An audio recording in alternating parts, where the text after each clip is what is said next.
एक साहूकार के 7 बेटे और 7 ही बहुओं के साथ एक बेटी भी थी।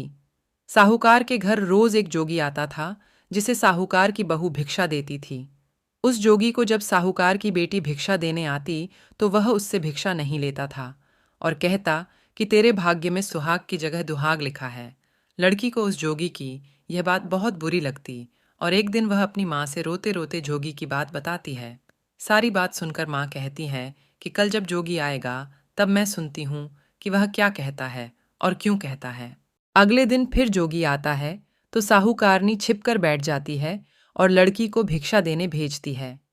जोगी उससे भिक्षा नहीं लेता और फिर वही बात दोहराता है कि तेरे भाग्य में सुहाग की बजाय दुहाग लिखा है। लड़की की माँ बाहर निकलकर आती है और जोगी से कहती है कि एक तो हम तुझे भिक्षा देते हैं और तू हमें गाली देता है। जोगी कहता है कि मैं गाली नहीं दे रहा हूँ, जो बात सच है वही कह रहा हूँ। इसके भाग्य में जो लिखा है मैं वही सच आपको बता रहा हूँ। सारी बातें सुनने पर लड़की की माँ कहती है कि जब तुझे सारी बात पता है तो इससे बचने का उपाय भी पता होगा, वह बता।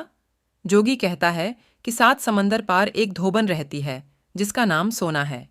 वह सोमवती अमावस्या का व्रत करती है। अगर वह आकर इसे फल दे दे तभी इसका दुहाग टल सकता है, अन्यथा विवाह के समय सर्प काटने से इसके पति की मृत्यु हो जाएगी। सारी बात सुनकर माँ रोने लगी और सोना धोबिन की तलाश में निकल गई। चलते चलते रास्ते में तेज धूप पड़ रही थी, जिससे बचने के लिए वह एक पीपल के वृक्ष के नीचे बैठ गई। उसी वृक्ष पर एक गरुड़ के बच्चे अपने घोंसले में थे।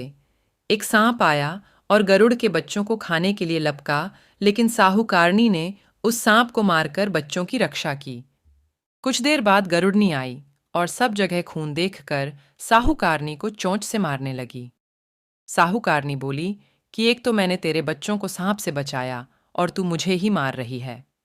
सारी बातें जानने पर गरुड़नी बोली कि तूने मेरे बच्चों की रक्षा की है, इसलिए मांग जो चाहती है। साहूकारनी गरुड़नी से कहती है कि मुझे 7 समंदर पार सोना धोबिन के यहाँ छोड़ दो, और गरुड़नी ने वैसा ही किया। साहूकारनी वहां पहुंच तो गई, लेकिन सोचने लगी कि इसे कैसे मनाऊं। सोना धोबिन की भी 7 बहुएं थीं, लेकिन घर के काम को करने के लिए सदा आपस में ही लड़ती झगड़ती रहती थीं। रात को जब सब सो जाते तो साहूकारनी आती और चुपके से सारा काम कर उजाला होने से पहले चली भी जाती। सारी बहुएं भी आपस में यही सोचती कि कौन सी बहू है जो सारा काम कर देती है, लेकिन एक दूसरे से पूछने की हिम्मत किसी की भी नहीं होती। काम करने की बात सोना धोबिन ने भी देखी कि आजकल बहुएं लड़ती भी नहीं है और काम भी सारा हो जाता है। सोना धोबिन ने सारी बहुओं को बुलाया और पूछा कि आजकल तुम लड़ती भी नहीं हो और घर का सारा काम कौन करता है। बहुएं सास से झूठ कहती हैं कि लड़ाई करने से क्या फायदा, इसलिए हम मिलकर काम कर लेती हैं। सोना धोबिन को अपनी बहुओं की बात पर विश्वास नहीं होता और वह रात में जागकर वह स्वयं सच देखना चाहती है कि कौन काम करता है। रात होने पर सोना धोबिन छिपकर बैठ जाती है कि देखूं कौन सी बहू काम करती है। रात हुई तो वह देखती है कि एक औरत चुपके से घर में घुस रही है। वह देखती है कि उसने घर का सारा काम कर दिया है और जाने की तैयारी में है। जैसे ही साहूकारनी जाने लगती है तो सोना धोबिन उसे रोकती है और पूछती है कि तुम कौन हो और क्या चाहती हो। साहूकारनी कहती है कि पहले तुम वचन भरो तब बताऊंगी। वह वचन भरती है। तब साहूकारनी कहती है कि मेरी बेटी के भाग्य में दुहाग लिखा है, लेकिन तुम सोमवती अमावस्या करती हो तो मेरे साथ चलकर उसे सुहाग दे दो। सोना धोबिन वचन से बंधी थी तो वह साहूकारनी के साथ चलने को तैयार हो जाती है।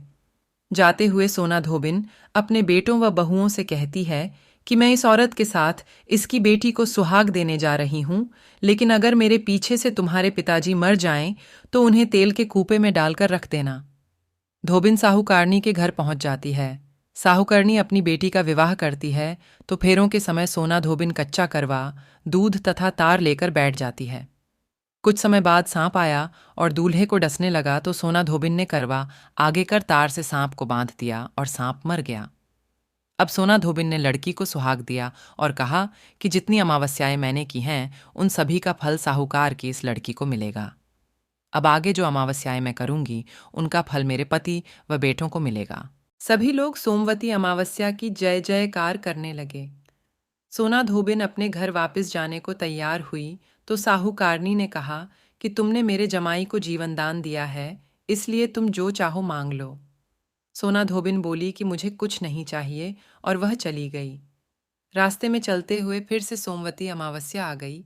उसने पीपल के पेड़ के नीचे बैठकर कहानी कही, व्रत रखा और पीपल के पेड़ की 108 बार परिक्रमा की। पीपल के पेड़ की पूजा के बाद वह घर जाती है तो देखती है कि उसका पति मरा पड़ा है। अब रास्ते में जो सोमवती अमावस्या उसने की थी, उसका फल अपने पति को दे दिया, जिसके प्रभाव से वह पुण्य जीवित हो गया। सब कहने लगे कि तूने ऐसा क्या किया जो तेरा पति जिंदा हो गया। वह कहती है कि मैंने तो ऐसा कुछ नहीं किया है, बस रास्ते में सोमवती अमावस्या आ गई थी, जिसका मैंने व्रत किया, कहानी कही और पीपल के वृक्ष की 108 बार परिक्रमा की। अब सारी नगरी में ढिंढोरा पिटवा दिया गया कि हर कोई सोमवती अमावस्या करेगा, पूजा करेगा, व्रत रखेगा, कहानी कहेगा और पीपल के वृक्ष की को 108 बार परिक्रमा करेगा। हे सोमवती अमावस्या, जैसा आपने साहूकार की बेटी का सुहाग दिया, वैसे ही सबका देना।